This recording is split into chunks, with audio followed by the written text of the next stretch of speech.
House says it's in direct talks with the Russian government over the JBS attack.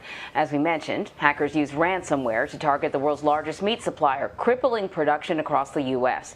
And this, of course, comes just weeks ahead of a major summit between President Biden and Russian President Vladimir Putin. So for more on this, as well as other things, let's bring in Weijia Jiang. She's with us from the White House now. So Weijia, in regards to this hack, what's the White House saying about it, and how will this latest cyber attack impact President Biden's upcoming meeting with Putin following the G7 summit? Well, the White House is closely monitoring, especially the meat supply, as well as, trying to gain more information about this specific attack. And we know that JBS first notified the White House on Monday that this had happened, and the president was briefed. As far as how this will impact his meeting with Vladimir Putin, cyber attacks was already going to be at the very top of the agenda because of the other attacks that Jeff mentioned. And by the way, just last week, Microsoft reported that there was a major hack that looked into about 3,000 individual accounts from 150 organizations. And, the problem here, Anne-Marie and Vlad, is that they are racking up.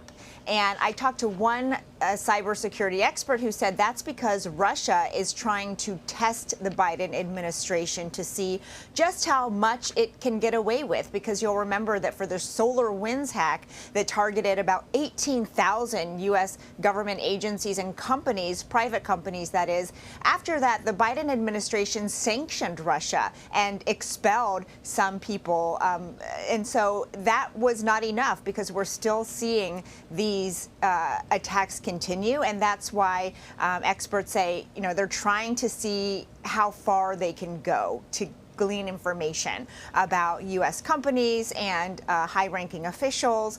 And so President Biden's really going to have to send a clear message to Putin somehow that this must stop. But it's not going to be enough to just issue sanctions, apparently, because it hasn't stopped them yet. And so I don't know what that firm message looks like, but the White House insists it will be communicated. All right, we'll be waiting and watching to see what happens there, Weijia. Meanwhile, the president, as you know, is set to hold major infrastructure talks with West Virginia Republican Senator Shelley Capito. So what can you tell us about this? As you probably heard in the intro, I was sort of suggesting to Anne-Marie that there are sort of a couple of interesting dynamics here, including the fact that it's not like Mitt Romney or Susan Collins, some of the more common names that you see associated with these group of Republicans that seem to want to extend an olive branch and work with the White House. It's Senator Capito, and also the fact that President Biden has campaigned on being this bridge builder between the two parties because of his experience in the Senate. So if this doesn't work, my estimation is that it will sort of look bad for the president, not for those Republicans. Sure, because, this is an area where there's widespread public support for an infrastructure plan, for his jobs plan. And so he has to convince Republicans to get on board as well. And you're right, he did say that he was going to unify this country. But what we have seen is that definition of unity change a little bit. Because traditionally, when we're talking about bipartisanship, when we're talking about projects that you're seeing here on roads, bridges, and rails, you're talking about agreement within Congress by both parties. But when we've seen the White House try to pass the COVID relief package, for example, they sort of redefined bipartisanship by saying, look, there's a lot of Republican support among Republican voters in the country, and therefore it is unifying. And so he does have a tough task ahead of him, though, because he has to get this deal made. And Capito, as you mentioned, is not a moderate at all. She is leading the Republican effort to try to hammer out a deal. And even though they seem to be getting closer, especially when it comes to the size of the package, they are still very divided on the scope and what should be included. And so they're going to have to work that out, in addition to who's going to foot the bill for this, because Republicans and Democrats have very different views about where that funding should come from. Of course, this all comes as President Biden pushes Congress to pass other critical pieces of legislation on voting rights, on police reform, on gun control. So he appeared to take a swipe at a couple of his own party members during a speech in Tulsa yesterday. I want to play what the president said. I hear all the folks on TV saying, why doesn't Biden get this done? Well, because Biden only has a majority of effectively 4 votes in the House and a tie in the Senate, with 2 members of the Senate who vote more with my Republican friends. But we're not giving up. Earlier this year, the House of Representatives passed For the People Act to protect our democracy. The Senate will take it up later this month, and I'm going to fight like heck with every tool at my disposal for its passage. The House is also... So he didn't name names, Weijia, but the wide understanding is that he's talking about Senators Manchin and Sinema. Why would he kind of call them out now? What's the purpose? Well, because they have resisted in jumping all in and jumping on board with the president and other Democrats on several issues, including the ones that you just mentioned that have nothing to do with the budget. The reason why that's important is because when measures do have to do with the budget, Democrats can use what's called the reconciliation process, which we saw them do in order to pass the COVID relief package without a single Republican voting with them.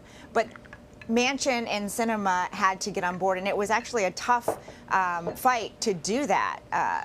But for these other measures, if they don't, then there is no hope to pass other items on the president's legislative agenda. Specifically, and I hate to get too technical here, but it's important to explain why their votes matter. You know, right now there's what's called a filibuster, which basically blocks a bill from going to the floor for a vote unless you get a certain number of people to approve that. And if they got rid of this filibuster, which Manchin and Sinema could make happen, then they could just bring pieces of legislation there and focus on that. And so right now, you know, even getting a piece to the floor is tricky if there's not enough Republican support, if it doesn't have to do with the budget for things like gun control, police reform, voting rights. And so the worry here is that, you know, a lot of the big items on the president's agenda are going to be in jeopardy, because if you can't even find compromise on something like infrastructure, how are you going to do that with things that are so divisive? It's a good question, Weijia. Also, let's talk about the vice president. Vice President Harris is going to lead the administration's voting rights efforts. Of course, this comes as she tackles border issues as well. Haven't seen much from her on the border issues. I don't know if there's a bit of a separation going on there as she focuses on other things, but what can you tell us? So she is traveling in the next few days, actually, to countries in the Northern Triangle to try to beef up her efforts to address the root causes of the migration issue. Now, one thing her office and that she has tried to make very clear that I don't think has translated very well is that she is not tasked with handling the immediate challenges at the border with the major influxes that are coming here. She is in charge of looking at the reasons why people are coming here. And so she's really involved in the diplomatic engagement to try to find solutions for people in these countries who are fleeing for safety. The other part of that, as you mentioned, is this new challenge ahead of her, which is organizing and spearheading the effort to change the law, really, in this country when it comes to voting rights, because the president only can do so much with executive action. And so she says that she is going to work with organizations at the local level and state level to make sure people are educated about their rights, while trying to convince lawmakers to put changes to the law in order to protect people's rights as well. But as we just talked about, it is going to be a pretty heavy lift because Republicans, for the most part, are not on board with changing those voting rights laws. All right. Weijia Jiang for us at the White House. As always, Weijia, we appreciate it. Thank you. Thanks.